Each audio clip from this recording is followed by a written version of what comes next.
is you need to fail. You need to fail all the time. You need to fail often. You need to fail fast, and you need to get the hell out of the way so that you can be unstoppable in this world. Because the more afraid you are to fail, the less you're going to accomplish. Welcome to What I Meant to Say. I'm your host, Wendy Jones, and I'm here today with Vincent Infante. He's a psychotherapist and coach, and has a really tremendous life story that has led him to the work he does today. He's also a dad, and we're going to get into some of these parenting conversations that I love so much. Vincent, thank you so much for joining me. Thanks. Great to be here, Wendy. I appreciate the invite.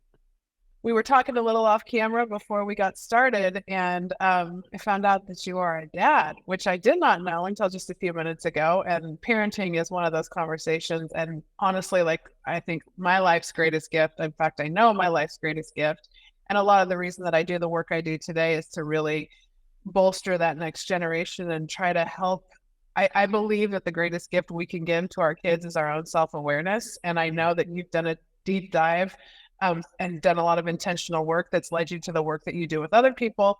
And I would love to frame that through the lens of parenting and your newest edition. So tell me a little bit about where you've been and how you got there today, and the blessing of being a dad. Well, for any of your listeners out there, they might be in a space where I used to be. So I hope that my story helps. I used to be a bit of a victim. I had struggled a lot when I was younger with depression, anxiety, and panic disorder. I had a lot of suicidal ideation. I had a lot of self-harm tendencies. And these were all things that came up because I felt like I had no ownership or control over my life. And if anyone listening has ever felt like that, you probably felt very helpless. And I know that's how I was. I was this victim that just felt like life was happening to me instead of for me, that things continued to come up and I seemingly had no way to control what went on. And so instead of being proactive, I was very reactive. And that's where my mental health really consistently got worse and worse. And so there were some things along the way that have really prompted me to start changing my life. And one of them was coming to a level of acceptance, ownership, and responsibility over my life.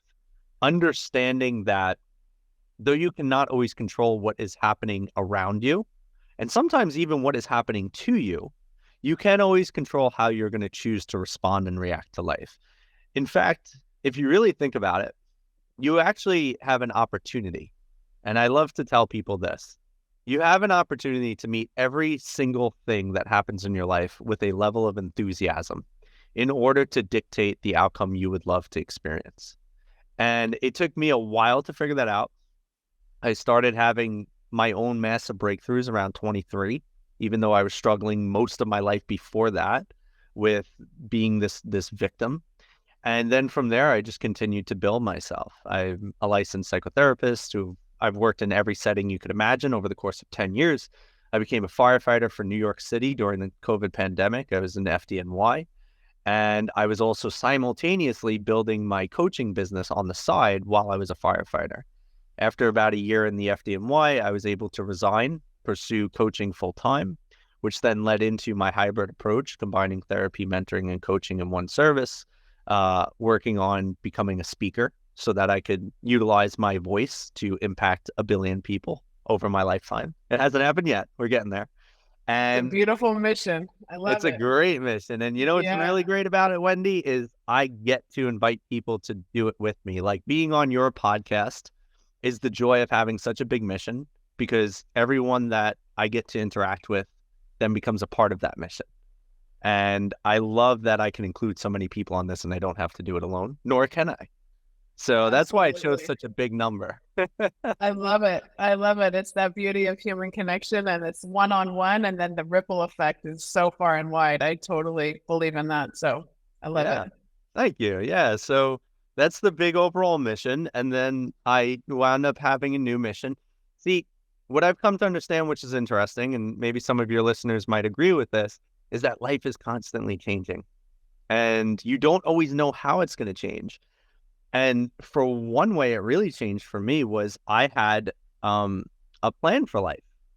And maybe you've heard this expression before, which is if you want to make God laugh, tell him you have a plan.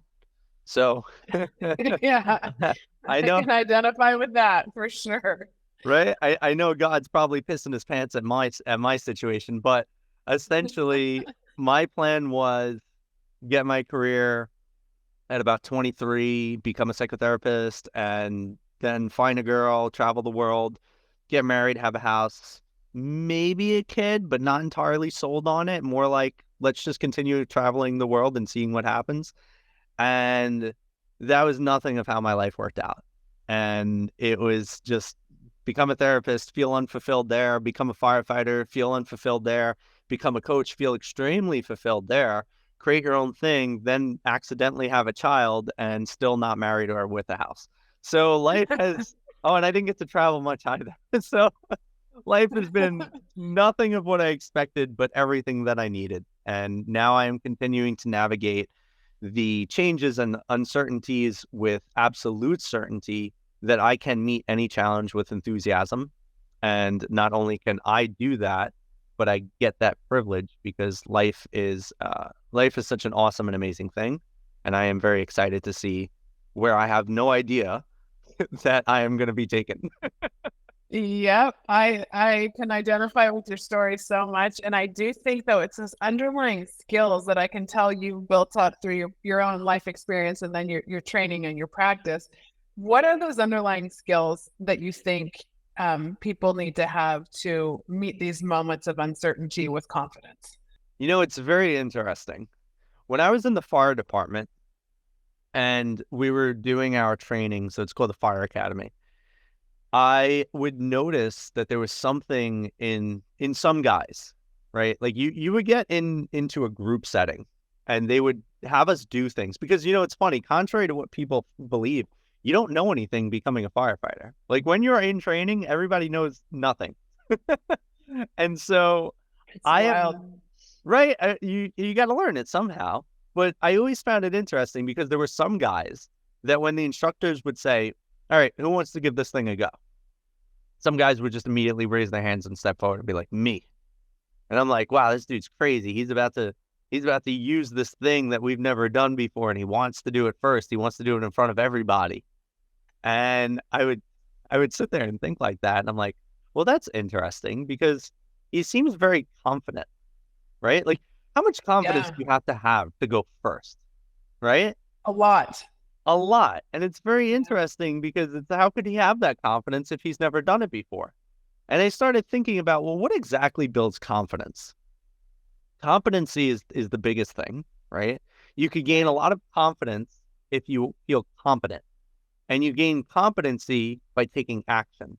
So when you do something over and over and over and you put in the repetition, you could feel that you actually have this competency, which leads to a higher level of confidence and self-esteem, which ultimately is a feedback loop, right? Because then it will make you Right. take more action and then you feel more confident and you gain more confidence and it just keeps going and going and going. But it's very interesting because I know he didn't know what he was doing. I knew he had no competency because he never took action. So how did he have the confidence? It comes down to now an internal belief system where you have to sit there and you have to say, I don't know what's going to happen, but I trust myself enough that whatever will happen, I will deal with it. Good or bad, situation hard or easy, I will rise to the occasion. And if I fail, that doesn't matter. And if I succeed, that's great. And if you can build that, you can have unshakable confidence, even if you lack the competency. Because you could always get competency, right? You could always do it more. You could always practice. You could always go to the next level, read, watch YouTube, listen to audiobooks, podcast. Doesn't matter. You could always gain the competency. But the confidence is the thing you truly need. So you have those two ways to get it. And that's one of the biggest things I've found. Yeah, no, those are great points. And that the thing that is bringing to my mind is like, there's so much talk, and the experience of anxiety is real, right? And everybody has had it at some point or another, that unknown, and being able to turn that unknown, the thing that we're afraid of happening or what's coming down the pipeline, into a possibility, right? It's the reframe from I'm afraid of what might happen to the possibility of the greatness that could be. Mm. But also just like that anxiety, the only way that what really happens, our greatest fear is only fulfilled when we don't. So I have learned through, my own battle with anxiety is like, oh no, you have to lean into what scares you, Mm, right? And it's turning that fear into curiosity and being like, oh no, maybe I could do it. And then finding out if you don't, finding out, where you can get better, how you're gonna evolve through that challenge rather than just saying like, failure is not fatal, right? And right.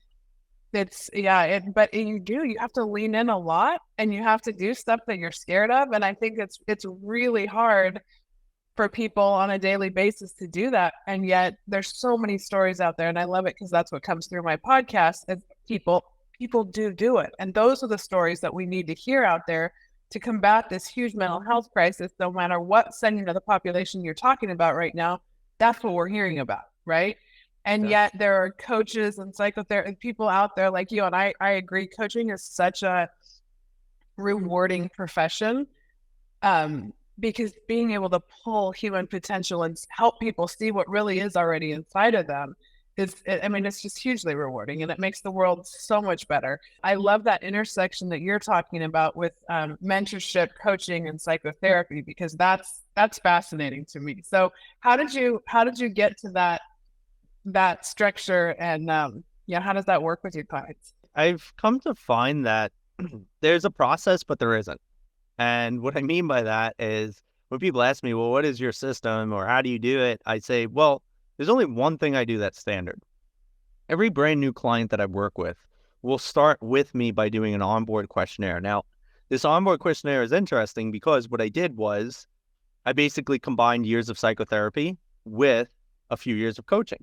You see, in psychotherapy, when I used to sit there with clients, we would get a new client, we do what's called a psychosocial assessment. And it is a very comprehensive assessment from 0 to whatever their current age of life is. And in there, we would pull out every developmental stage or every stage, like 0 to this is, a newborn phase, 0 blood here to here is this phase, or here to here is adulthood and early or late, whatever. And I felt like a lot of that paperwork was kind of bullcrap. Like we were Mm-hmm. doing it to justify how we're going to charge the insurance company and why. But I felt like there were some pieces in there that are actually really, really, really important. And I loved having the background context because your background or your previous part of your life is going to tell me about your current state of being.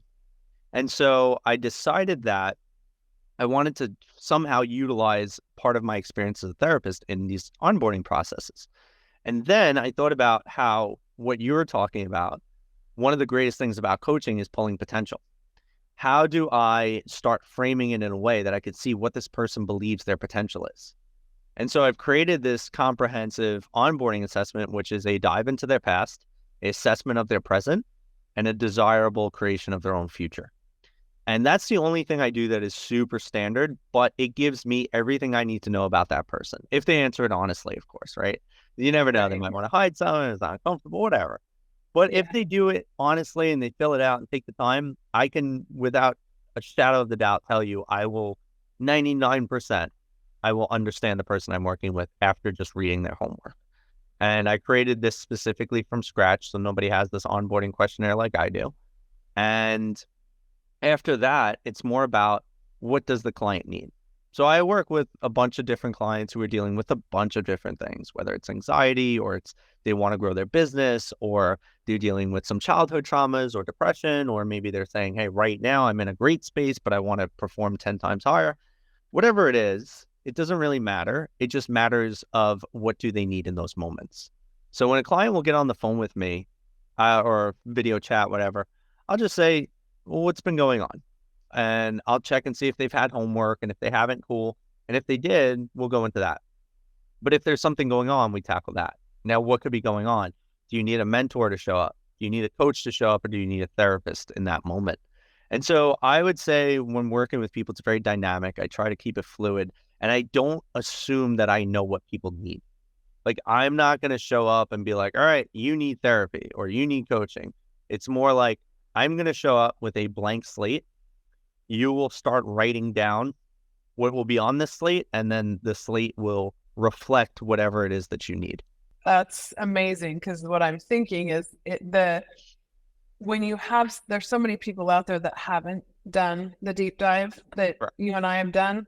And I think inspiring people to be able to do that and kind of get unstuck is one of the most, I don't know, it's so liberating for the person, that they're going to get there. But we also know, like, the buck stops with us, right? Like, we have Yeah. to take the step.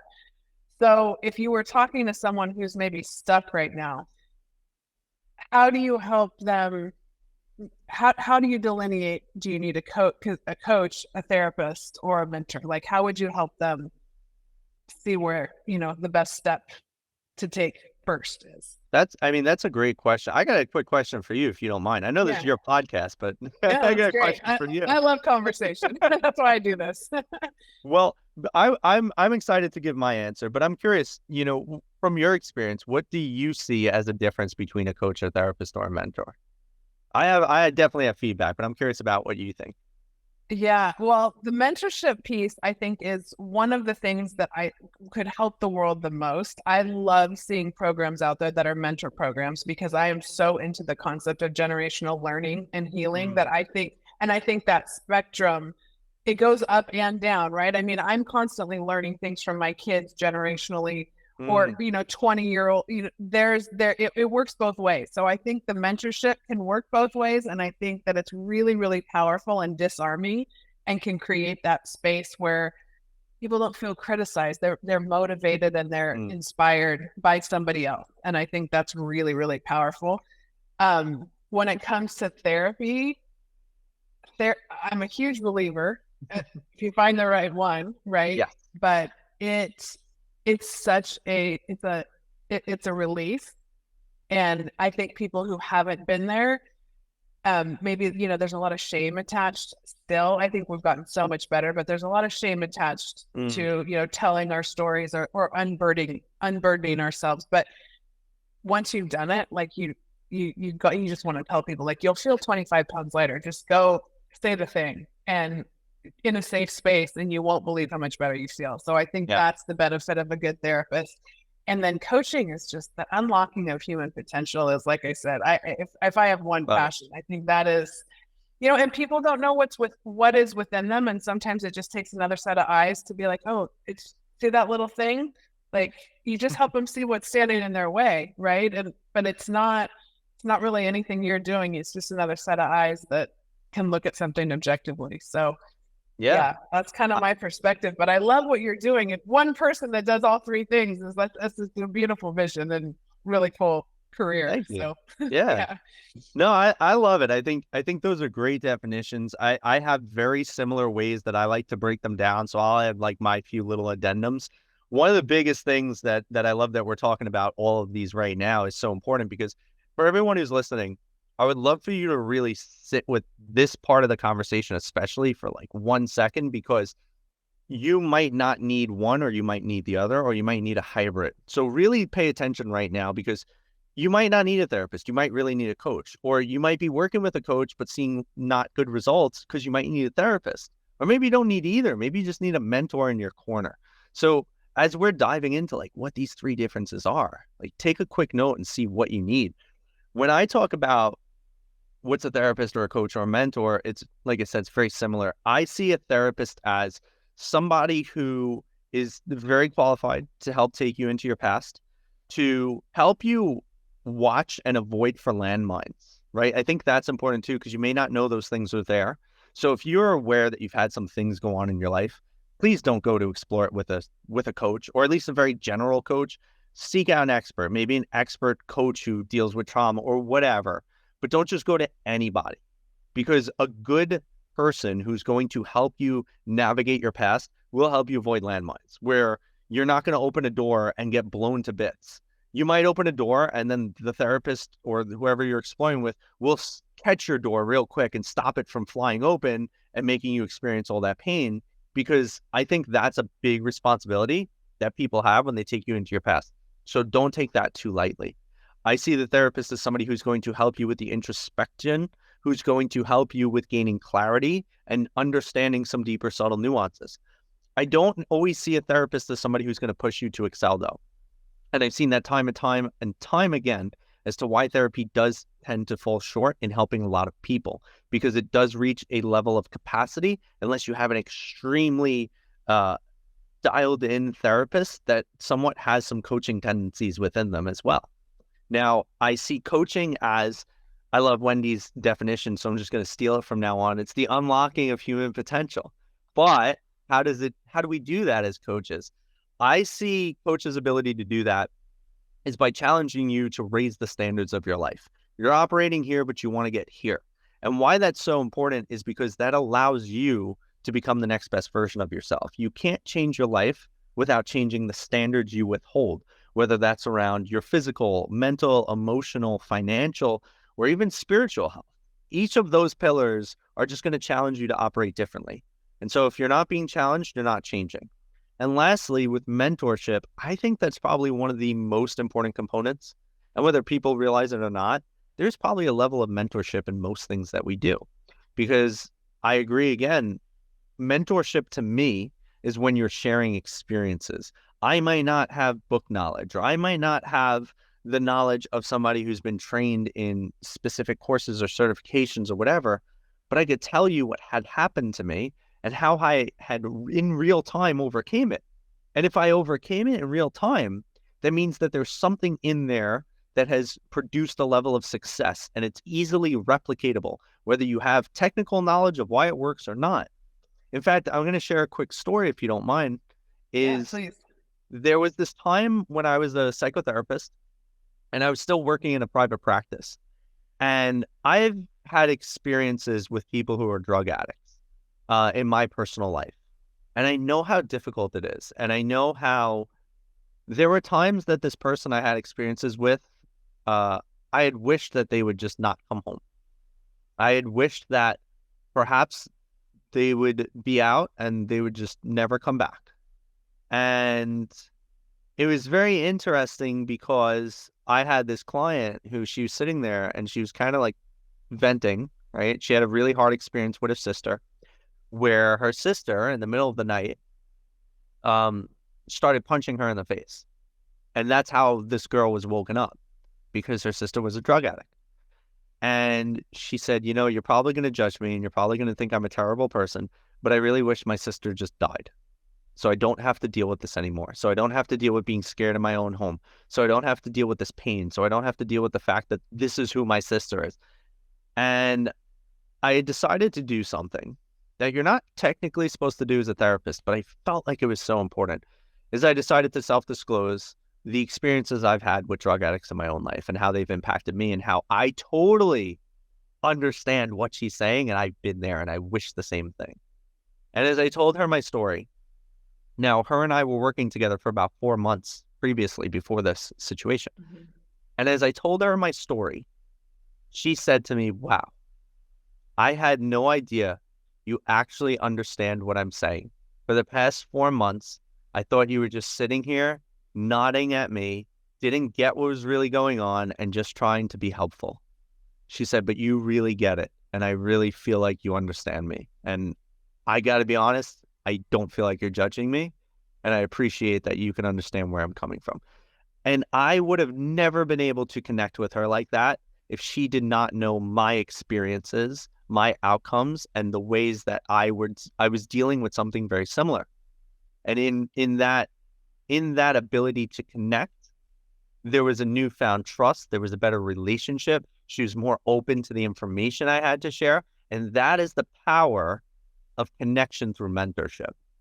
That is a beautiful unlock right there. Like, and you're right, because everybody who has been to therapy has had that feeling, like the person's I'm just sure. nodding, and you're like, okay, I'm just going to keep talking, and it feels good to let it out. But there is that human connection that happens when people share their stories. And that's, I mean, honestly, that's kind of how I got into this, creating this podcast, because I think there's such a power when people have it's brave to share your story, but it's so connecting. And people, so often when you tell your story, it's usually met with, me too, I've felt something like that. Very rarely does someone go, I can't believe you did that, or I can't believe you thought that. Like, it really, more often than not, it's a powerful connection.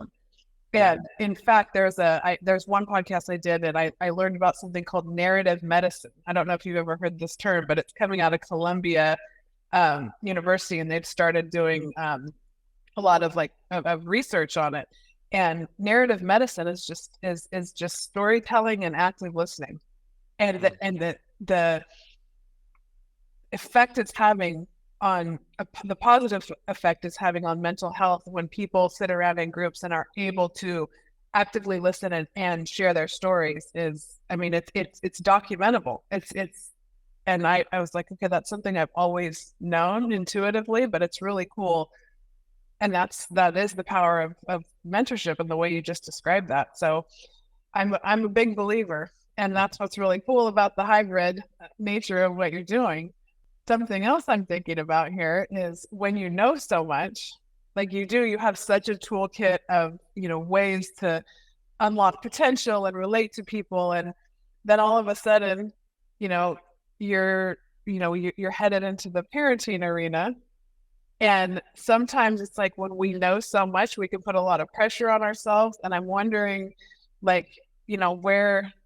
that your story of having your little girl and where that's maybe some of the pitfalls of parenting or things that you thought as you start this journey. Like I said, my oldest is 23, so I've been doing this for a while, and I think that when the 2-year-old, man, you've got a road ahead of you, and it's so beautiful. But Yeah. tell me a little bit about having a baby girl and what some of your thoughts are on parenting. I mean, it's just, it's the greatest thing ever. I don't even know if there's words that I could actually use to do it justice. Realistically, I've come to find that sometimes in life, words tend to cheapen emotion, and when you do that, you take away from the emotion. Every time somebody asks me about my daughter, it just makes me pause. Mostly because of the fact that I feel so much emotion, I don't think I could ever fully describe it. And I actually have a more appreciation for it because I didn't want to be a parent. So I think there's even more than maybe the average parent. I don't know, though. I'm not the average parent. I don't know what an average parent would be, but I know that I had to overcome so much in regards to becoming a parent that now when somebody asks me what it's like to be a parent, there's probably even more emotion than maybe somebody who wanted to be a parent. I don't know. I'm just thinking out loud here, but yeah. Well, there's a lot. I mean, the fear attached to.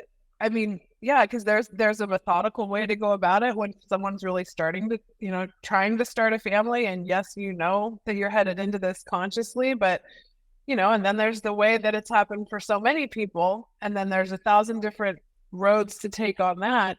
When you're surprised by what's about to happen. And so walk me through some of your thought process there with the surprise. So we've decided to dub it, we're gonna also keep this phrasing throughout the rest of the podcast, but we decided to call her an oopsie baby. So love it.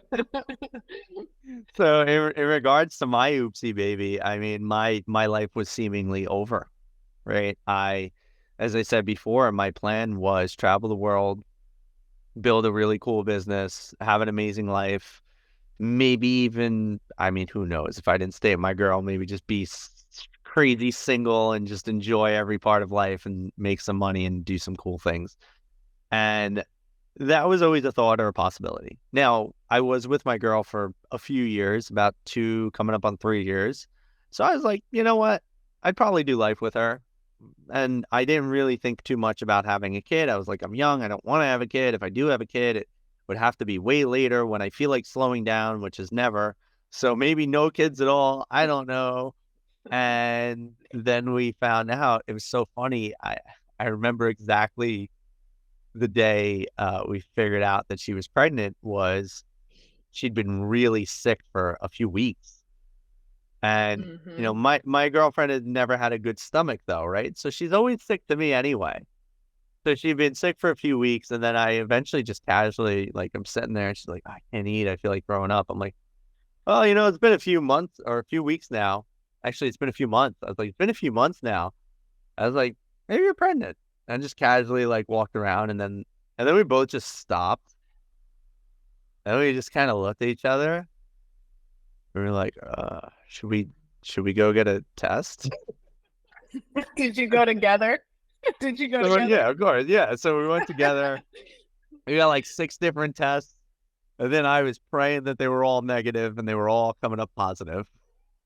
Yeah, they don't lie. And They I do was not lie. praying that they were all wrong. And I was like, I'm going to call each manufacturer after this is over and tell them all their tests sucked because they're wrong. I was in Oh my denial. God. So how long did that last? Oh man, so I went through the stages of grief, right? Like first is denial, then is anger. How can you let this happen? You were supposed to be on birth control. And then what was next after that? Was it grief or bargaining, right? So then I was like, God, if you don't let this happen, I swear I will get a vasectomy. I will not only get a vasectomy, but I will forever wear condoms and use spermicide with my vasectomy. And you know what? I just won't even. I'll get a vasectomy and never have sex again. Like, how about that? Like, Yeah, those are some big bargaining chips there. I was ready. I was so convinced this wasn't for me. Um, and then of course it was like asking my girl. I was like, "You sure you want to go through with this? Like, we don't have to. We're still young. Like, it's early enough where there's nothing going on. You could take Plan B still and get rid of it, or like there's nothing happening." And I've always been somebody who's like, I'd be wildly against abortion, and I think at that moment I was like, "Hey, whatever you got to do. If Plan B isn't the way, there's other options." Like, and so I think it was very interesting though, because what I had come to realize is that, and this was later, by the way. I didn't realize it at first. I was going through it mentally. I was like having a seemingly almost a mental breakdown for a few months, but eventually I came to the conclusion, oh wow, I'm just a big coward. Like, I didn't want to have a kid because I didn't feel capable as a man. I didn't feel like I was going to be a good provider. I mean, my girl still worked a job because we didn't have the income that I could have supported both of us on. Um, I felt like my business wasn't in a place. And mind you, at that time, I was a full-time entrepreneur and I wasn't a very successful one. I was trying to still make it work, right? I was having very inconsistent months. I wasn't bringing in enough cash flow. I was very low some months or very high others. Like, it was just so inconsistent. I didn't even think I could take care of myself. Now you want me to take care of another life. And then as a little bit of a traditional old school kind of guy, I want to give my girl the ability to stay home with our child, which I knew I could not make happen at all. So all of this outward anger and frustration and, cursing God and all these things that I had went through was seemingly because of the deeper root of, I am afraid I am not a capable man. And if I am not a capable man, who am I to try and lead a family? And through Wow. right. That is so powerfully transparent. It's giving me chills. And I know that you are not the only one, as always, I just don't know. I've never heard someone articulate that so clearly. And I think that is a huge, I mean, the balance between the masculine and the feminine right now, there is such a societal conversation going on around that. But the power that we have, like as men or women, to work from our strengths when that relationship is working well is like, it's life changing. It's life changing for your daughter. I mean, so first of all, my hat's off to you for being able to articulate that so clearly, because I think that is something that so many people need to hear. And then from there, like, how do you go about building back? Because clearly here you are 2 years later and 2 years into this, so she's here and you guys are together. How do you build from that point, that realization? I always like to talk about in life, and I think I had mentioned this maybe before, is that you can't control what's going on around you. You can't always control what's happening to you. Like, even in that scenario, right? I didn't want the child. However, I couldn't control it. The kid was coming out no matter what. And then here's an interesting aspect too that I think people don't realize in life is it comes down to what you value and who you believe yourself to be. Because my girl, effectively, she gave me an out. She's like, I'll sign a piece of paper. You don't have to have any responsibility. I will go find a man that wants to be with me. I will never come after you for child support. I will sign the piece of paper, but I'm having this kid. To which I said, though that sounds extremely enticing at this moment, knowing, right, right? I said, Yeah, you have one strong woman on your hands, so my hat's off to her too. That's some resolve. I said, though that sounds phenomenal, and it's exactly what I want.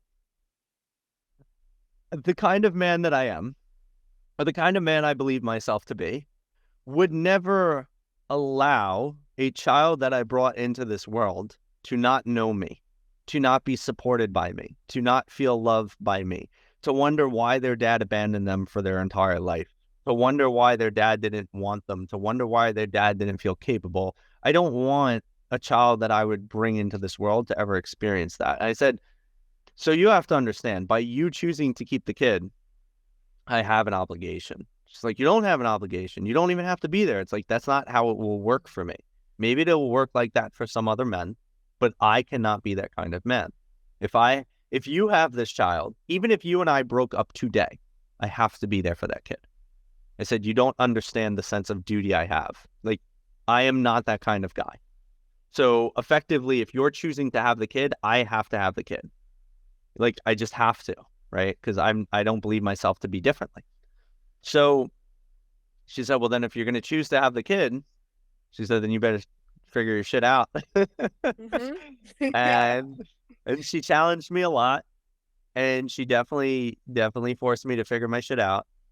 And I could also say that I wish I had figured it out sooner, because I think it would have made the entire process so much more enjoyable. I was probably a bit of a dick at some of the times during the process because of how scared I was, and maybe to some degree making it that if I was a dick and I made her a little miserable, she wouldn't want to go through the process. But that was also I think that was more of a subconscious part that I didn't really realize. So I feel bad about that. But as I think about today, like, now I want more kids, and, I'd be extremely excited to do the whole process with her. And I think about how it was a very hard transition, because I had to look at what can I control. And so I started changing meaning. I started changing situations. I started changing definitions of what life is supposed to be like, or what it could be like, or what I could make of it, most importantly. And so I started looking at, all right, well, you know what? I still want to travel the world. Now I get to do it with someone else. In fact, I get to have a travel buddy for the rest of my life. This was interesting. This was really interesting. Here's a little revelation I had. So through all of the experiences I've had in my own life, I've been a little disconnected from my ability to feel what other people feel. Some people call that empathy. Mm-hmm. And I was very aware of that. And I was having a conversation with God one day. And I sat there and I was saying, God, I know that I have a big mission on this planet. I want to help a lot of people. I know that I'm good at what I do. I'm very knowledgeable, but I think I lack on the emotional side. And realistically, I mean, I've experienced a lot in my life, not only through the bullying and all that stuff that happened in my childhood, but, as being a firefighter, as working with extremely mentally ill people as like schizophrenics and inpatient units. And there were things that essentially helped me get through life, which was not being overly emotional about it. And so I'd asked God, I said, I don't know what I need to do or how it needs to happen, but I need to unlock my empathy, and I need help to do it, whatever that has to look like. And that was a conversation I just had and left and forgotten. And shortly after, a little while, that's when I then found out my girlfriend was pregnant. And then eventually I had my daughter, and then eventually I just start crying for no reason, because now I'm so in love with this little human creature. And I started shifting meaning, because the biggest thing you could do in life when it feels hard is you have the opportunity to shift what it means, because it only feels hard because of what you've determined it is going to mean to you. Wow. That is profound and real. And that I always said I had my children young. I was 25 when I had my first. And I always say it's the first thing I ever knew I was good at. Like I had played sports and I had friends and I did okay in school and I went to college. That feeling of being needed and connected to something that you have such a emotional connection to, the first thing I ever knew I was good at. And then it motivated everything else I've wanted to do since then. And so it's like, I hear you on that. Like it is, whenever someone says they're pregnant, whenever someone, you see it announced on Instagram or if someone tells you or a baby's born, it's like, people do not realize the ride that they're in for. And the thing that I always, at this point in my parenting journey, want to tell people is, you think it's the Christmas cards and the high moments and the gifts and the scholarships and the good grades or the whatever amazing thing your child accomplishes, but it's the relationship that you can build with them to come through like the hard things that you've come through. When you get that call and they're like, Mom, I can't believe I did this, or Mom, I'm so sorry, or if you can build that relationship, everything else falls into place.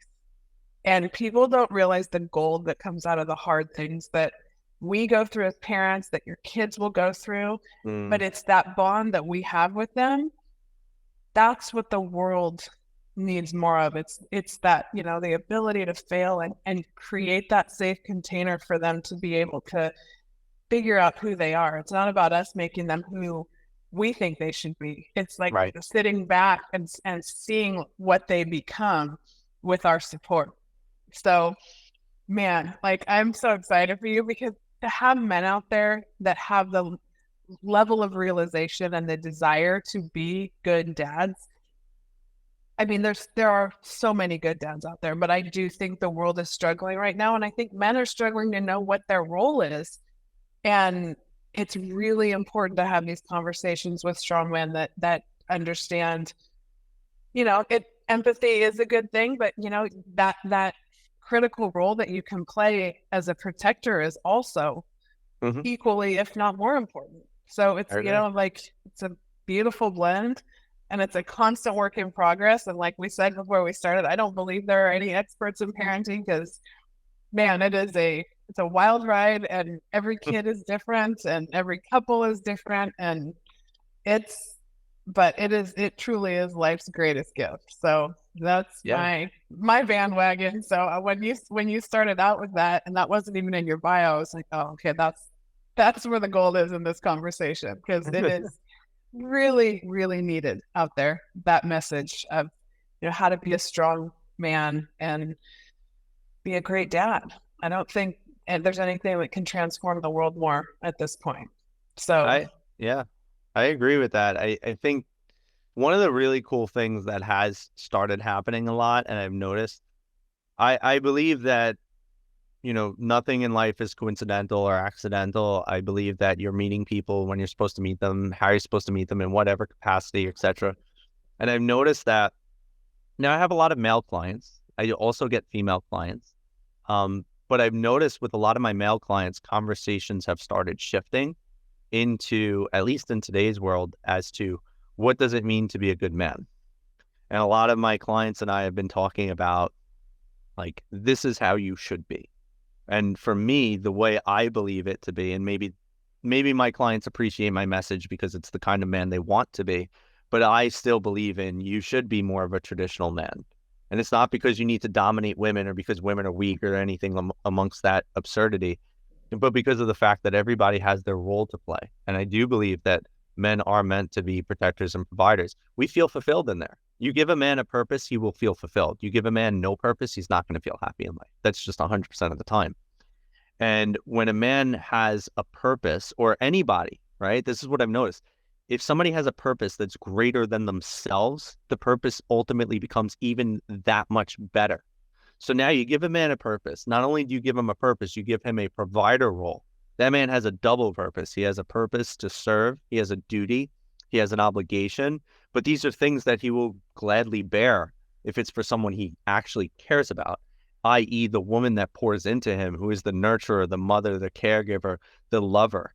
And that is a very feminine, divine feminine woman. And a man in his highest level of masculinity is actually the safest place anyone could ever be.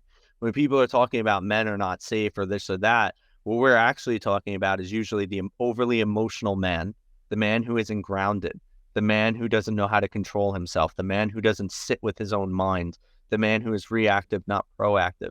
That man is, well, I wouldn't call him a man. I would say he's probably still a child. And that man is going to be dangerous because the grounded man, or the man who is purposeful and intentional, will always lead better than the other. And I've come to find that, especially as a parent now, and I think this is what a lot of people, or maybe even men specifically, are missing, is a sense of duty. Why did men always go off to war? Because they had a sense of duty to protect their country and the loved ones within it. Why should a man be a great father? Because he has a duty to protect his family, to serve them well, to set an example of who a daughter should date and who a son should grow into. And when you don't have that sense of duty, you are not going to operate out of a higher desire to better yourself. Because I've met parents back when I was a therapist and I didn't have kids and I was young, and they always used to use this bullshit card against me. They'd be like, well, you don't know what you're talking about because you don't have kids and you're young. And I'd say, I'm pretty sure I know that I'm giving you decent advice because I'm challenging you to, change yourself. And they're like, well, it's kids drive you crazy and you'll see one day. And I could safely say to 99.9% of those parents I used to talk to, you're all full of shit. You don't want to put in the work and you have no sense of duty or obligation to your kids, which, by the way, if you have a kid, your whole duty and obligation on this world shifts. Like I say, I want to impact 1 billion lives positively, but as I really fell in love with my child, I say, I still want to impact 1 billion lives, but at the end of the day, if I only impact one, that's good enough for me. And I mean that. I mean that to the core. I don't care about the 1 billion people as much. I want to do it because I want to serve and I want to create a ripple effect that can not only help the world, but even help my child and her generation and maybe even further, maybe grandchildren of mine. I don't know. But realistically, if I could just leave a great impact on my child now, that would make me more fulfilled than if I didn't impact her positively and I helped 1 billion people. Yeah. I mean, the clarity of that message, that was when you say you meet people for a reason and at the right time, like that is just like, let's just bottle that and get it out there as far and wide as we can, because I could not agree with you more. It's what I'm all about. And that impact that you have on that little girl it will impact so many other people. And that connection is, I don't know. I just dropped the mic. That was beautiful. Thank you. So, your girlfriend and your little girl are very lucky to have you. So, thank you. And the work you've done it's so evident. So it's connected to my life story and my life's mission so much. And that's really the whole reason I tell these stories, is for generational learning and healing. So that is right up my alley. And the question that I ask everybody in search of this generational knowledge, anyone that comes on my podcast, is, what's a piece of advice that you would give to your younger self after everything you've been through? Just one? I know. It's hard to choose. I get it. I think the biggest piece of, so I grew up, one of the biggest things I had to unlearn was that it's not okay to fail. So I'm going to instill in my child, and to your point of healing, what you don't heal in yourself, your child is going to have to deal with. And here's another kicker that for anyone who's listening, you may or may not understand this. Anything that your child does that triggers you is an unhealed wound from your own childhood. And you're just reacting to your childhood self within your kid. Okay. So for me, the biggest advice that I want to give to my child self, which I am going to push on my daughter every single day, is you need to fail. You need to fail all the time. You need to fail often. You need to fail fast, and you need to get the hell out of the way so that you could be unstoppable in this world. because the more afraid you are to fail, the less you're going to accomplish. Oh, true. And parents have, like I said, that ability to just build the container that allows the failure. And as uncomfortable as it is for a parent, it's, your heart will break when they fail. It will. Yeah. But it heals and then it comes out stronger, and it's a gift to them and the world. So I couldn't agree with you more. So, yeah, I've loved this conversation so much. I can't wait to get it out there. And I want people to know, how they can connect with you and the work that you do. So what's the best place for them to find you? Yeah, of course. I mean, we just scratched the surface here. So totally. This is so up my alley. If anyone is curious about going a little bit deeper, you can reach out to me. You can go to my website. It's www.vincentinfante.life. Connect with me on Instagram. I'm Vin Infante on there, LinkedIn, TikTok, YouTube, Twitter. I'm everywhere. And for anyone who is just curious about anything else that I have going on, there's a few free resources on my website. Feel free to grab them, subscribe to the newsletter. I would love to support you and provide value into your life if I'm allowed. Well, I can definitely see how you do that for people, and I'm so grateful for this conversation today. It was absolutely awesome. So thank you so much for being here. And I'm Wendy Jones with What I Meant to Say here with Vincent Infante today, and this was just a great conversation. And I'm here to remind you just to be real, be you, and be better. Thank you for joining us on What I Meant to Say, another production of Inspired Edutainment brought to you by Be Better Media.